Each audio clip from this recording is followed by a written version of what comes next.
Now, I could flood this video with passages showing that Islam calls for the violent subjugation of the entire world, but let's keep it simple. I'm not talking to my regular viewers here. They know all of this already because, unlike Steve Harvey, we go through the Muslim sources carefully and methodically. I'm talking to you Steve Harvey fans who may have stumbled upon this video by accident. Consider just a few passages. Surah 48, verse 29. Muhammad is the messenger of Allah, and those who are with him are severe against disbelievers and merciful among themselves. Severe against whom? Non-Muslims. Merciful towards whom? Only towards fellow Muslims. David Wood, same David Wood who tried to kill his father with a hammer, was put into a mental hospital by his mother, is saying that is talking about one Quranic verse, the Quran chapter 48, verse 12, that talks about how, let me just read it real quick.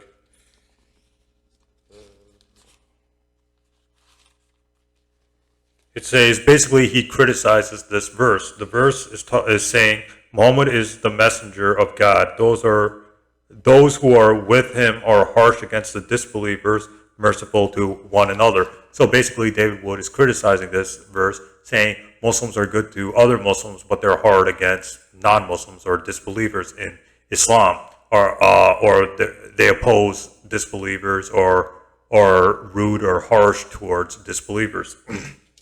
Now, the problem here is that David Wood doesn't give. See, the Quran wasn't revealed in one night as one book. The Quran verses came down to address specific people at specific places in Arabia during the Prophet Muhammad's time in Arabia. So there's a certain historical context to the Quran, just like there's a historical context to the Bible. But regardless, the Quran chapter 48 was revealed according to Tafsir al-Razi, and Tafsir al-Qurtubi, and Tafsir Jalaluddin. It was revealed, during the time of the Treaty of Hobadiah. So basically, if you read the History of al-Tabari, Volume 8, the History of al-Tabari, Volume 8 talks about why the Treaty of Hobadiah was established and how the Meccans violated that treaty. Again, read the History of al-Tabari, Volume 8. But just to keep this video short, I'm not going to be talking about that in this video. Basically, why the Quran chapter 48, verse 28 was revealed was because of the treaty. Basically, according to Tafsir al-Qurtubi, it says those who are with him refers to all who follow the Prophet or those who were with him at Hudaybiyah.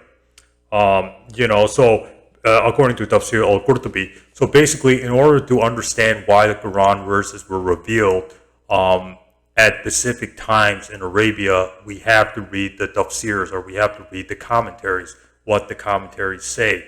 And the commentaries say that, the tafsirs or the commentaries say that it was revealed, these verses were revealed in regards to what happened in Hudaybiyah. So the Muslims were in opposition to four major groups in Arabia during the Prophet Muhammad's time. They were the hypocrites, the pagan Meccans, the Arab tribes, and the Jews. So in the later part of a few years before the Prophet Muhammad died, the final conflict was between the Meccans and the Arab tribes, or the polytheistic Arab tribes. Then towards the final, during the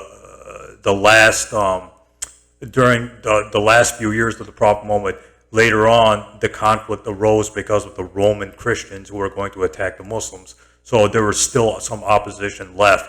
So what the Quran was basically saying was that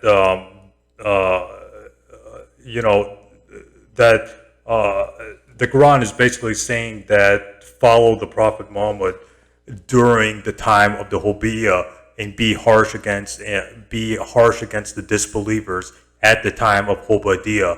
These were the Meccan enemies of the Prophet Muhammad and the Meccan enemies of the early Muslims. So the Quran is basically saying is that the Muslims should stick together and not follow the ways of the disbelievers or the Meccan hypocrites or the Meccan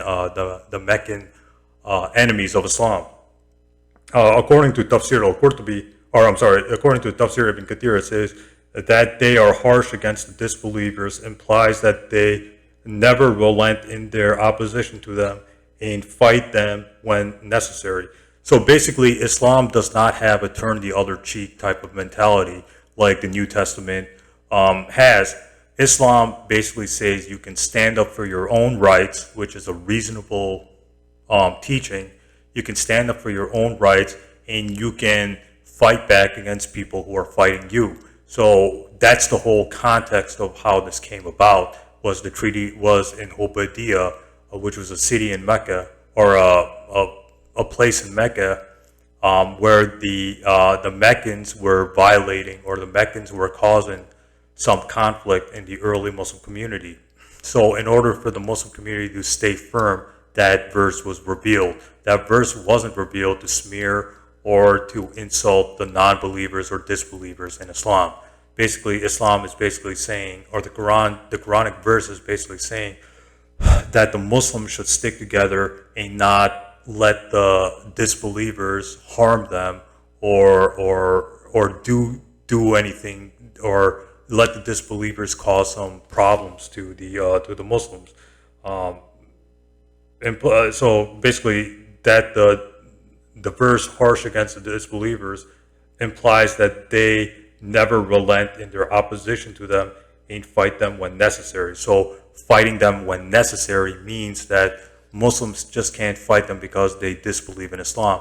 If these disbelievers are causing some opposition or causing some violent opposition or violent attack towards Muslims, you can fight for you can defend yourself, basically, is what the Quran is saying. So, they basically implies that they never relent in their opposition to them. So basically, it's saying that they never let the disbelievers oppose or cause some kind of conflict towards the believers. So that's the whole context of this verse. The whole context of this verse was during a very early stage, was to address a very early enemy towards the Muslims, because the Meccan Arabs were still opposing Islam, were still trying to cause a division in the early Muslim community. So that's why the Quran chapter 48, verse 12, or Quran chapter 48, verse 28 was revealed, so the Muslims stay together and don't let the disbelievers of Mecca cause some violent opposition or some violent attacks towards them. So that's the whole context of this verse. Again, this is found in the Study Quran. I was quoting from the Study Quran, on the Quran chapter 48. So that's the whole context behind that verse. That verse is not saying that Muslims should stick together and just attack peaceful disbelievers or peaceful non-believers in Islam, or disbelievers in Islam in modern times. That's not what it's saying. The Quran chapter 48 verse 28 is talking about the early Muslim community not letting the disbelievers cause conflict or cause violent opposition to the early Muslim community. So basically, it's a self-defensive verse, which is allowing Muslims to stand up for themselves, or is allowing Muslims to not let the disbelievers attack them or do anything violent against them. So that's the whole context behind. It's a self-defense. It's a self-defensive verse. That's what that verse is implying. So this is just my 2 cents about this. Stay tuned. More videos are coming up.